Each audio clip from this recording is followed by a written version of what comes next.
Labas visiems, labai džiaugiuosi šiandien už lango oras fantastiškas ir kalendorinis pavasaris ne tik kalendoriuje, bet ir už lango saulė šviečia, paukščiai grįžta namo, fantastika.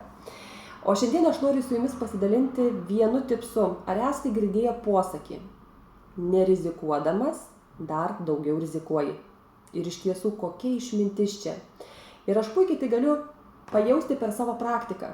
Dabar žiūrėkit.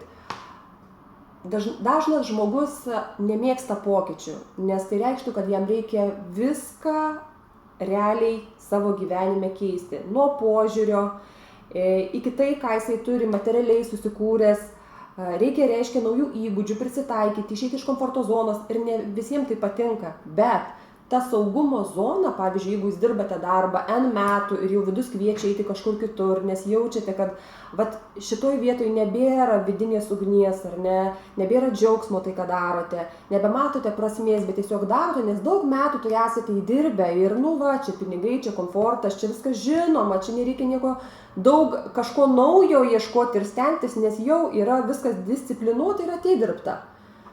Bet galbūt ir įtakoja pavasaris, o galbūt šiaip tiesiog vidinis tas jūsų kompasas sako, bet žiūrėk, ten yra tavo galimybė, idėja. Ir jūs kviečia pokyčių kažką kitą išbandyti, kažkur kitur atrasti save.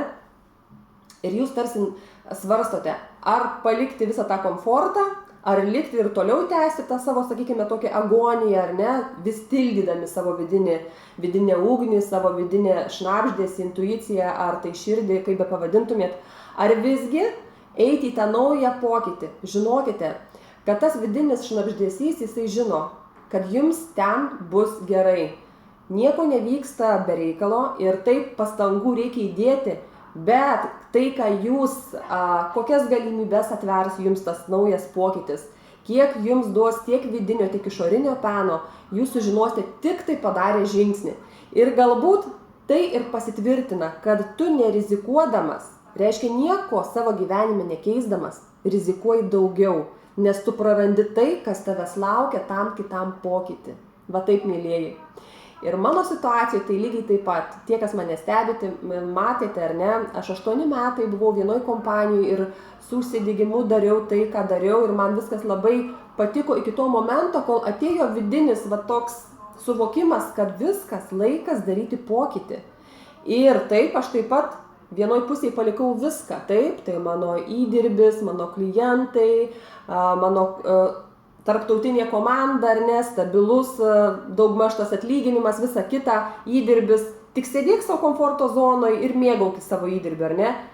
Bet aš einu pagal pajautą, aš gyvenime visada klausau savo vidinės širdies, taip, aš klausau ir elgiuosi taip, kaip mane kviečia.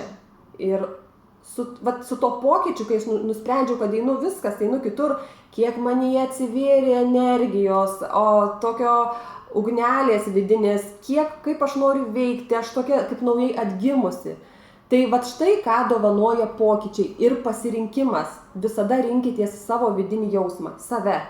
Vadinasi, atmeskite visus proto mąstymus, kaip bus, jeigu bus, baimės ir eikite ten, nes gyvenimas yra jūsų vienas. Ir tos patirtys, kurios laukia jūsų, neabejotinai apdovanos jūs gausa. O gausa yra įvairia pusė, tiek vidinė, tiek išorinė. Taigi su tuo pačiu pavasariu aš kviečiu jūs pamastyti apie šitą posakį, kad nerizikuodamas dar daugiau rizikuoji. Iki.